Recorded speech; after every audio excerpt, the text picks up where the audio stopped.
Hello everyone, আসসালামু আলাইকুম। আশা করি ভালো আছেন, সুস্থ আছেন। ঈদ বলতে বলতে চলে গেল। তো আমাদের সেরকম কোথাও যাওয়া হয়নি।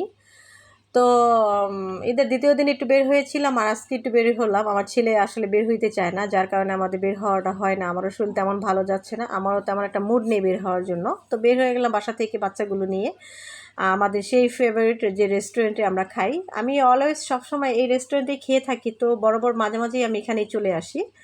তো এই তো দেখেন রাস্তাঘাট কি ফাঁকা, খুবই ভালো লাগছে রিক্সায় বসে। তো চলে আসলাম রেস্টুরেন্টে। তো রেস্টুরেন্টে এসে কি কি খেলাম সেটাই দেখানোর চেষ্টা করছি। তো এখানে এসে আমার ছেলে মেয়ে আমার যা যা পছন্দ ছিল সবগুলো নিয়ে নিয়েছিলাম। তো সব তো খাওয়া সম্ভব না, আরও অনেকেই আছে পছন্দের। তো যেটা বেশি ভালো লেগেছিল সেগুলোই নিয়েছি। এই চাউমিনটা তো অলমোস্ট আমার ছেলের জন্য কমন একটা খাবার। আর এই থাই স্যুপটা আমার জন্য খুব উপকারী একটা খাবার, যার কারণে আমি নেই। আমার আসলে ঠান্ডার অনেক প্রবলেম, যার কারণে আমার ডাক্তার বরাবরই সবসময় বলে আমাকে স্যুপ খাওয়ার জন্য। তো বাসায় সেরকমটা হয়ে ওঠে না সেরকম, তো যার কারণে রেস্টুরেন্টে গেলে আমি এই থাই স্যুপটা খাই। আর এটা হচ্ছিল চিকেন স্টিকটা, এটা ভারী মজার ছিল। এটা আমি ভালো লাগে আমার খেতে। তো এই তো আমার ছেলে চাউমিন খাচ্ছিল, আর থাই স্যুপ নিয়ে নিয়েছিলাম, আর চিকেন স্টিক নিয়েছিলাম। আর আমার মেয়ের সবচেয়ে ফেভারিট খাবার হচ্ছে ওর চিকেন, মানে চিকেন ফ্রাই, ক্রিসপি চিকেনটা ও এটা অনেক অনেক পছন্দ, যে ও আসলেই এটা খেতে চায়।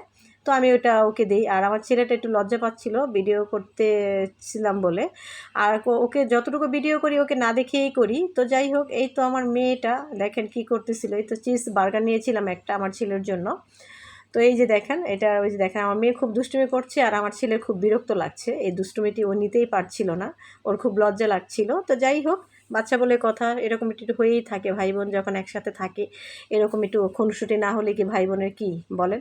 তো যাই হোক, এই ছিল আজকের আম, আয়োজন। আজকে বিকেলবেলা, আজকে আজকে আম, হলো 17 তারিখ। আজকে 17 তারিখ, এর মধ্যে আমরা খেতে গিয়েছিলাম। তোর অলরেডি ঈদেরও কয়েকদিন চলে গেল, তো সেরকম যাওয়া হয়নি বলে এখানে চলে আসছিলাম। তো এই তো আজকে এখানেই বিদায় নিচ্ছি। আল্লাহ হাফেজ।